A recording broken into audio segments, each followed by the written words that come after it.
Trump administration officials on Sunday defended the handling of domestic abuse allegations against a former staffer while mounting a vigorous defense of White House Chief of Staff John Kelly.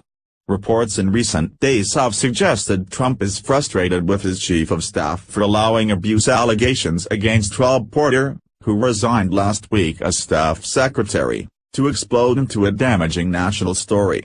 Trump has reportedly floated the possibility of replacing Kelly, who has only been chief of staff for over 6 months. Administration officials pushed back hard on those reports, expressing full confidence in Kelly. White House counselor Kellyanne Conway told ABC's George Stephanopoulos that Trump told her to say that he has full confidence in Kelly.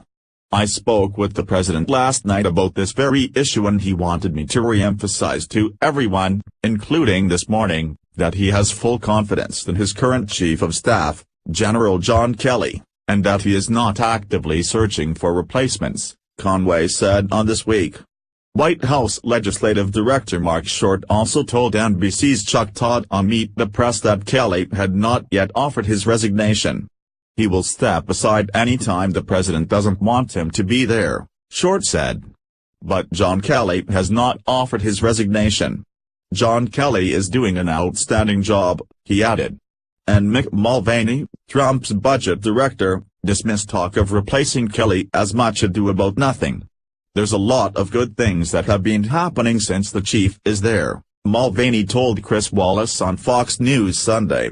Mulvaney went on to say that those saying the chief of staff could soon leave the White House are people unhappy that they've lost access to the president since Kelly assumed his role in the West Wing last year. "I am extraordinarily pleased with the job the chief has been doing," he added. "I think the president is as well." Mulvaney said Porter was not entirely forthcoming with the president about the allegations made by his ex-wives, and that the problem does not lie with Kelly. "You're going to want to believe and trust the people that are close to you and that you know. You see, I think the problem here is with Mr. Porter, not with the chief of staff," Mulvaney said. The president drew backlash on Saturday after he tweeted that lives were being shattered by a mere allegation.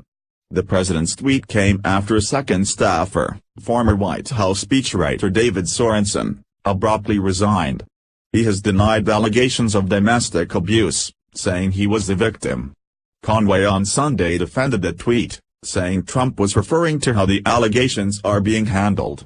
"What the president is saying when he is talking about due process, he's right in this way. We are a country of laws," Conway said on CNN's State of the Union.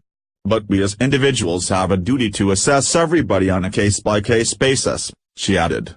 Conway said that she has no reason not to believe the allegations raised against Porter. "In this case, you have contemporaneous police reports, you have women speaking to the FBI under threat of perjury. You have photographs, and when you look at all of that pulled together, Rob Porter did the right thing by resigning," she said on CNN. "I have no reason not to believe the women." The White House, however, has come under fire for how the situation was handled. Deputy Press Secretary Raj Shah reportedly drew Trump's ire when he told reporters last Thursday that the White House could have handled the situation better. Short on Sunday stressed that the White House is taking the allegations seriously. "I think that Rob is a friend to many of us in the administration. Rob is somebody who is a Rhodes Scholar, is a Harvard-educated guy. He did a great job as staff secretary," he told NBC. "But there can be no tolerance for domestic abuse. And there can be no tolerance for violence against women, and we have to be absolutely clear about that. I think there was probably in the process some lack of communication between different elements in the White House." Mulvaney echoed Short's sentiment on the White House's stance on domestic abuse. "We don't tolerate it at all," he said. "You cannot put trust in people who would do that to their spouse of either gender, so we have a zero-tolerance policy for it." Short and Conway defended the White House's decision to clear Porter for a security clearance, saying the administration took the same steps as previous administrations. "This is the same process in the administration that the Obama administration used, the Bush administration used and others, and that the FBI runs this clearance process," Short said. And when they provide somebody an interim security clearance, that means that they've done an initial vet and say, this person is okay. There are some mitigating circumstances we're going to continue to investigate. There's a lot of information going out in the public right now being reported as fact by people who couldn't possibly know, Conway said, referring to the process of obtaining a security clearance.